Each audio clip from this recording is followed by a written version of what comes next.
Let's look at this question from pair of linear equations in two variables. The upstream downstream question. Hmm?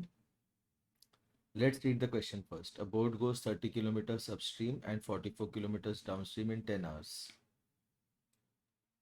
So before you solve any upstream downstream question, you have to define two variables. B is equal to speed of boat in still water,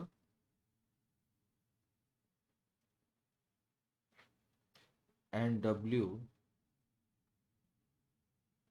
is speed of water. Okay, that means speed of stream. अभी मैंने B और W क्यों लिया? Because if I take X and Y, तो मुझे answer निकालने के बाद एक्स क्या लिया था और वाई क्या लिया था ये वेरीफाई करने के लिए वापस डेटा चेक करना है. अभी जब मुझे आंसर मिलेगा बी, तो मुझे पता है B speed of water, speed of boat in still water.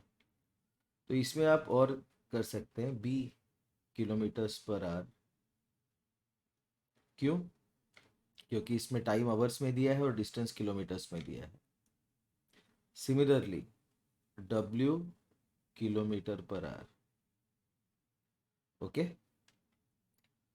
अभी ये समझना जरूरी है कि when the boat goes upstream, it is going against the stream, against the water. तो बोट को पानी के अगेंस्ट जाना है, इसलिए स्पीड ऑफ बोट जो है that should be greater than speed of water. नहीं तो बोट पानी के साथ बह जाएगा. ठीक है. तो अपस्ट्रीम जाते वक्त water opposes the motion of boat. Therefore जब अपस्ट्रीम जाते हैं तो स्पीड होगा B minus W kilometres per hour. Let's look at downstream. Downstream में जब जाती है बोट, तो water is supporting the motion of boat. It is along with water.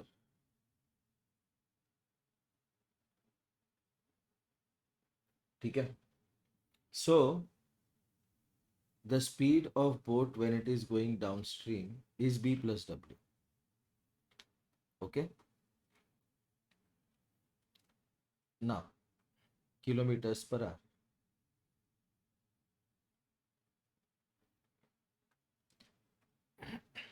तो एक टेबल तैयार करते हैं. ठीक है. और उसके पहले और एक चीज समझ लेते हैं. Speed is equal to distance upon time.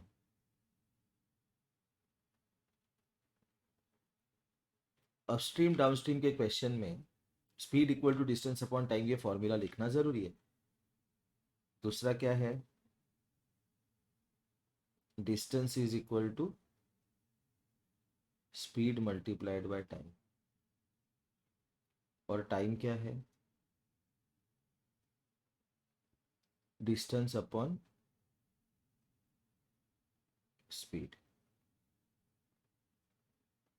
Okay. तो ये तीन फॉर्मूले लिखने के लिए ये वाला फॉर्मूला सबसे पहले लिखना जरूरी है. Most of the students make mistake. कभी कभी लिख देते हैं time is equal to speed upon distance. Will not do that. Okay. So let's look at the problem. Boat goes 30 kilometre upstream and 44 kilometre downstream in 10 hours. मतलब boat कैसे जा रहा है? ये अगर यहां से यहां गया, ए टू बी गया, तो ये अपस्ट्रीम गया. कितना गया अपस्ट्रीम? 30 किलोमीटर्स. और बाद में वो बी से लेकर कहीं तो पहुंचा सी पे, विच इज 44 किलोमीटर्स. लेकिन ये उसने डिस्टेंस कवर किया डाउनस्ट्रीम में. ओके. तो हम लोग सपोज टेबल बनाते हैं. डिस्टेंस अपस्ट्रीम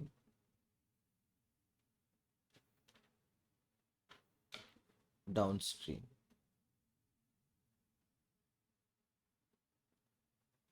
तो अपस्ट्रीम कितना गया बोट? 30 किलोमीटर। डाउनस्ट्रीम कितना गया? 44 किलोमीटर्स।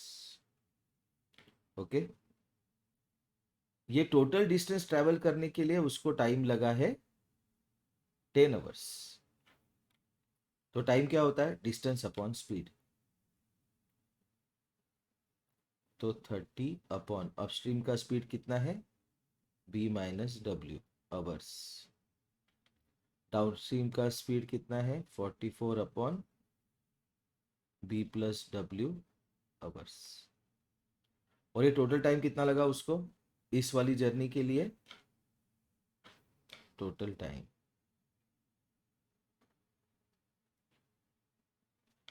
उसको लगे 10 आवर्स। ठीक है, 10 आवर्स। तो इसलिए हमें मिलेगा फर्स्ट इक्वेशन। फर्स्ट इक्वेशन होगा 30 upon b minus W plus 44 upon b plus W is equal to 10।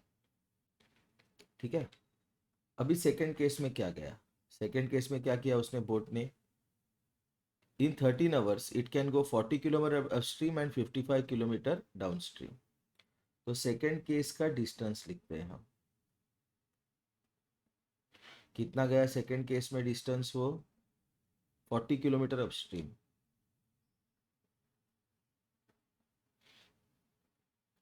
And 55 kilometre downstream. इसके लिए टाइम कितना लगा उसको? अपस्ट्रीम जाने के लिए टाइम लगा 40 upon B minus W. Downstream जाने के लिए टाइम लगा 50 अपॉन बी प्लस डब्ल्यू। लेकिन टोटल टाइम कितना लगा उसको सेकेंड केस के लिए? 13 आवर्स। तो ये देगा हमें second equation, 40 upon B minus W plus 55 upon B plus W is 13। तो ये मिले हमें दो इक्वेशन और अभी हमें इनको करना है सॉल्व। तो these are equations which are reducible to pair of linear equation in two variables. कैसे? We will substitute 1 upon b minus w as p and 1 upon b plus w as q। ठीक है, तो अभी मुझे equation क्या मिलेंगे? 30p plus 44q is 10, this is equation 1, and 40p plus 55q is equal to 13, this is equation 2। Okay,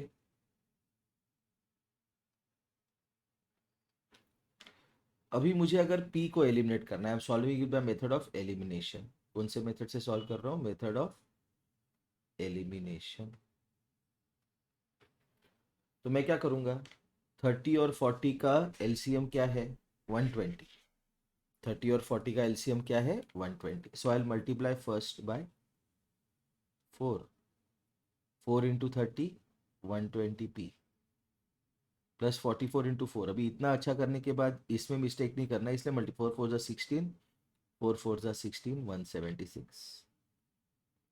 176 Q is 4 into 10 40। ये बना equation 3। Okay, उसके बाद 2 को मैं मल्टीप्लाई करूंगा 3 से, तो 120p प्लस 55 इंटू 3, 5 3 जा 15, 5 3 जा 15, 16, 165। 165 क्यू इस 13 3 जा 39। तो ये बना इक्वेशन 4। अभी मैं क्या करूँगा? 3 माइनस 4। तो जब मैं माइनस करता हूँ तो एक लाइन छोड़ता हूँ, यहाँ पे माइनस, यहाँ पे माइनस, यहाँ पे minus. 176 minus 165, 6 minus 5 1, 7 minus 6 1, 11 Q is equal to 40 minus 39 1। So Q is equal to 1 upon 11। ठीक है, अभी मैं क्या करता हूँ? Substitute in 1।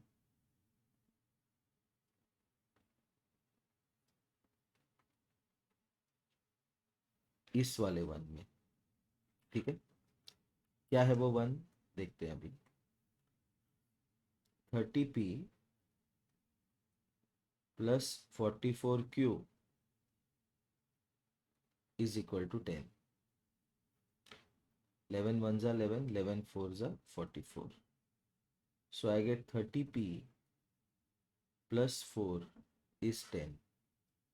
So 30p is 10 minus 4, which is 6. So p is 6 upon 30, which is 1 by 5. तो मुझे p क्या मिला, 1 by 5। q क्या मिला, 1 by 11। लेकिन p क्या है मेरा, 1 अपॉन बी माइनस डब्ल्यू, और q क्या है, 1 upon B plus W. 1 upon b minus w is 1 by 5. 1 upon b plus w is equal to 1 by 11. तो b minus w क्या है मेरा, 5, और b plus w क्या है मेरा, 11। ये बने समझ लो इक्वेशन 5 एंड 6। अभी मैं करूँगा 5 प्लस 6, तो क्या बना मेरा, 2b इज इक्वल टू 16। जब भी 2b लिखता हूँ तो मुझे वो याद आता है, टू बी और not to be is the question. So I get b is equal to 8। Similarly if I subtract, मैं सब्सटीट्यूट भी कर सकता हूँ, बट आई प्रीफर सब्ट्रैक्टिंग, लिखा हुआ है सब कुछ। So I get -2w is -6, therefore w is equal to 3। Question क्या है, determine the speed of stream, मतलब what w and boat in still water b। तो आंसर लिखना है, स्पीड ऑफ स्ट्रीम, भी वेरीफाई करने की जरूरत नहीं है x क्या लिया y क्या लिया, w speed of stream, stream में पानी ही होता है, तेल तो नहीं बहेगा स्ट्रीम में, ठीक है ना। तो speed of stream is 3 kilometers per hour and speed of boat